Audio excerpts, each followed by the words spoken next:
Good morning, everyone. Happy Friday morning to you, and welcome back to Morning Musings. My name is Don K. Preston. I am the president of Preterist Research Institute of Ardmore, Oklahoma, and today we're going to continue our review and refutation of the book Hope Resurrected by Lance Conley.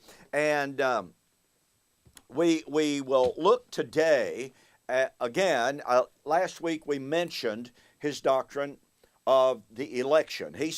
Mr. Conley says in the book, and he has said on Facebook more times than I can count, that the election, the doctrine of the election, is the absolute, dagger through the heart of the full preterist view.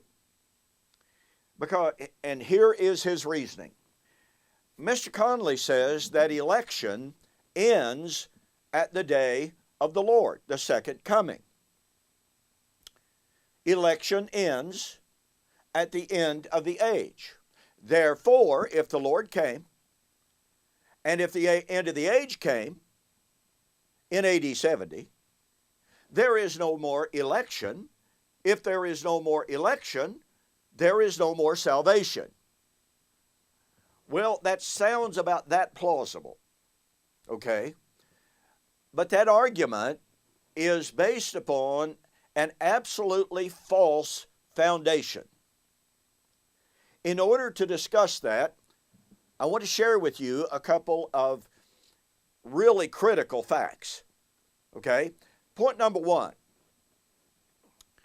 In ancient Hebraism and in the Bible, more importantly, obviously, there was a belief that there were only two overarching ages.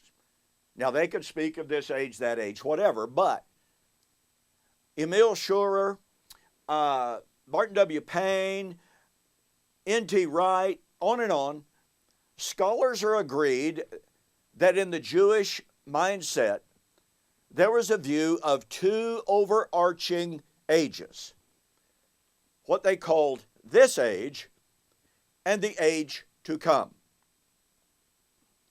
This age was the age of Moses and the law. Hang on to that. This age was the age of Moses and the law. The rabbis never perceived of this age as the Christian age. Hello? This age was the age of Moses and the law. By the way, Jesus accepted that in Luke chapter 20 in the controversy with the Sadducees. And he said, the sons of this age, the age in which he was living, marry and given in marriage. And he is referring to the Levirate marriage practice found in Torah, Deuteronomy chapter 25. So Jesus spoke of this age as the age of Moses and the law.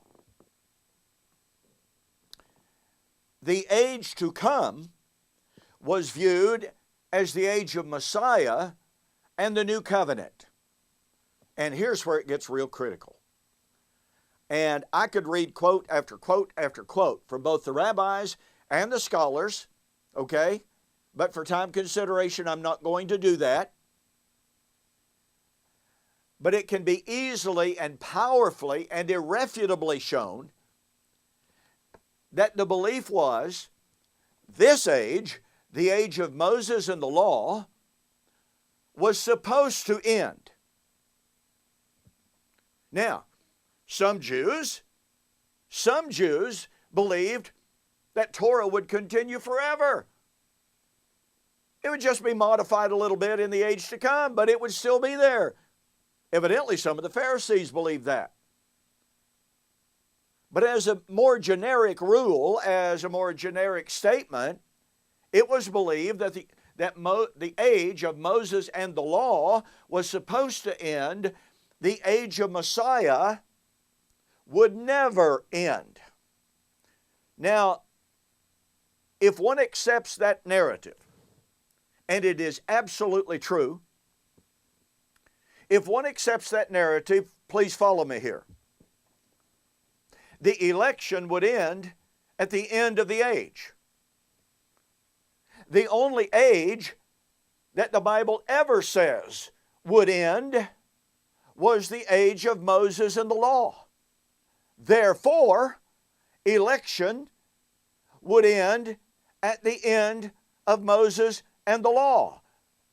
Now, Mr. Conley says the law of Moses ended at the cross. Well, that must mean that the age of Moses and the law ended at the cross, and thus Mr. Conley's own doctrine of the election destroys his own doctrine of election. Yes, his doctrine of election destroys his doctrine of election.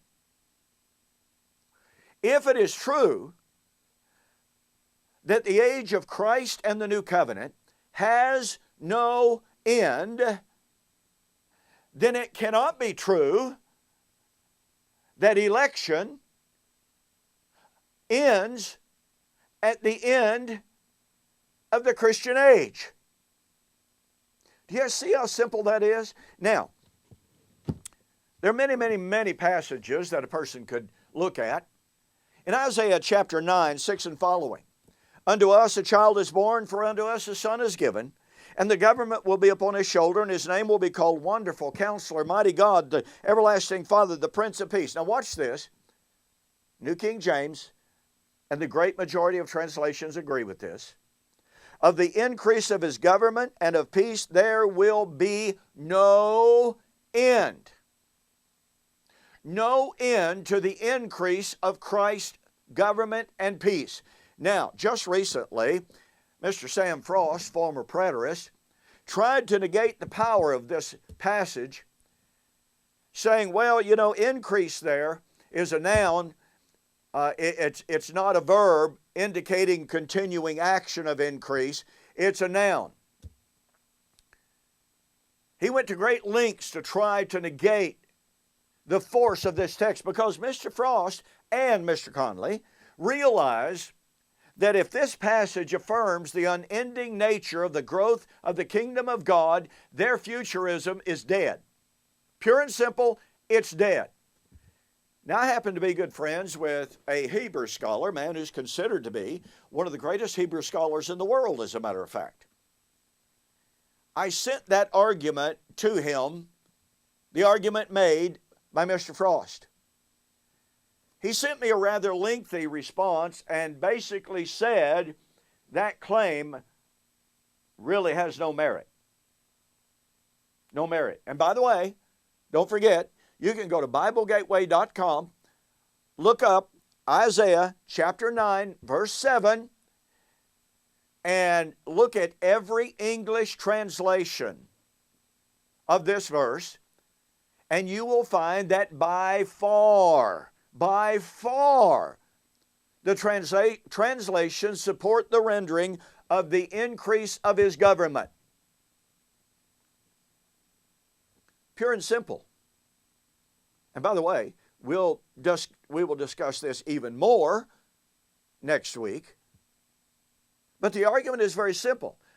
I've already made it. Let me reiterate it. Mr. Conley says election ends at the end of the age. Biblically, the only age that was to ever end was the age of Moses and the law. The Christian age has no end. Again, I'm going to document that more fully as we proceed. But election supposedly ends at the end of the age, but the Christian age has no end. Therefore, election does not end at the end of the endless Christian age.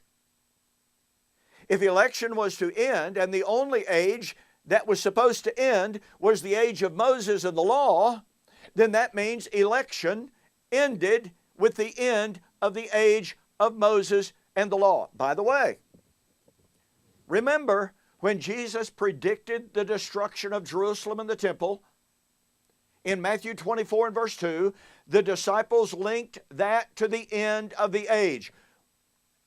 Absolutely critically important to the futurist view, they have to claim the disciples were ignorant, they were confused, They were just plain dumb. To make the connection between the end of the age and the fall of the temple. Mr. Frost and Mr. William Vincent recently argued the disciples had absolutely no concept that the temple was supposed to be destroyed. Really? Then where did the disciples get the idea to link what Jesus had just said about the destruction of the temple with the end of the age? And here's the irony of this.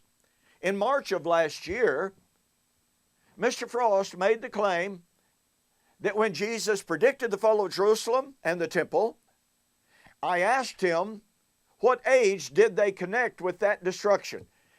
And Mr. Frost says they didn't connect the destruction of Jerusalem with any age whatsoever. Nothing, zero, zilch. Later, in that very same year,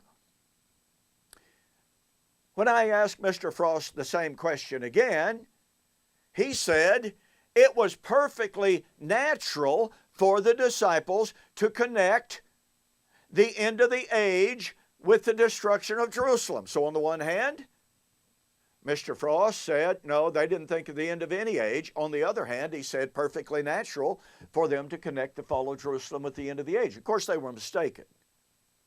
Listen, I've written a series of articles on which disciples were confused. Which disciples were or are confused. Go to my website, donkpreston.com, BibleProphecy.com. Matthew 24, or the Olivet Discourse, Matthew 24:3 in the crosshairs. As I make this video, there are 7 of those articles posted. I have more coming. Folks, the disciples were not confused. They were not ignorant. They were not dumb. The end of the age and the coming of the Lord is inextricably bound up, both Old Testament and New, with the fall of Jerusalem. The disciples knew that. So that means that the end of the age was the end of the age linked to the temple. So once again, if election was to end, or is to end, whatever, at the end of the age, and the end of the age was linked to the destruction of the temple at Jerusalem, that means that election was to end at the destruction of the temple at Jerusalem. And once again, Mr. Conley's doctrine of election has destroyed his own doctrine of election and his futurism. And of course, we have much more on the doctrine of election as we continue to examine Mr. Conley's book, Hope, Resurrected. Don't forget, go to my website, look up the article, the Olivet Discourse, Matthew 24, verse 3 in the crosshairs, and read the articles. And you will see that the disciples were perfectly right, perfectly correct, they well understood, and it was perfectly natural for them to understand the connection between the fall of the temple and the end of the age. But they were not thinking of the end of the Christian age, were they? They were thinking of the end of the age that that temple represented. And there is no way in this world that you can make that temple represent the Christian age. So, once again, thanks for joining me on this Friday version of Morning Musings. You have a safe weekend, please, and I'll see you on Monday.